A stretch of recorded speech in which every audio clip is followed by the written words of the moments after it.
Hi, I'm Suresh Prakash. Now we are going to see the text recognition experiment number 9. In this main activity, we have to see main activity and our Android manifest. In this main activity, public class main activity extend are combined activity, image view and text view activity. Result is launcher and bitmap and private activity result string.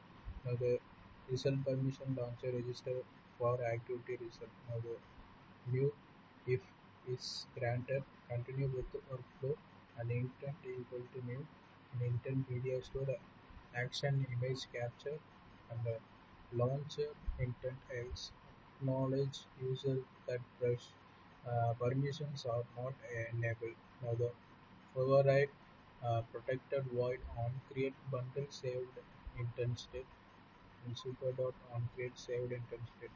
Now the set content view r dot layer activity main and image view find view by id and r dot id image view.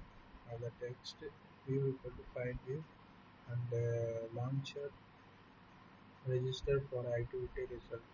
In this override, we have to see the public void is same like it extract data from result and get return button returns. And the bitmap image view dot set image bitmap and create a Firebase vision image object from bitmap object and then get the intents of Firebase vision and then we have to do a public void on success Firebase vision text and strings yes is equal to fire vision text and text view dot text and task dot on failure result. Now the override public void on failure and toast make text is also length long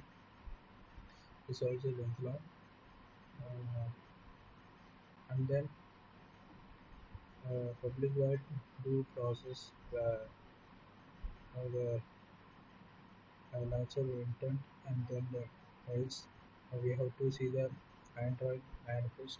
In this we have to see the user's permission, Android name, Android permissions camera, uh, and then label and support thing target API and activity Android name main activity export to intent filter action Android intent action main and then metadata to form Google Firebase ML Vision and differences. This is the and then you have to see the applications and manifest. And this is the output for the ML kit. Um, that's all. Thank you.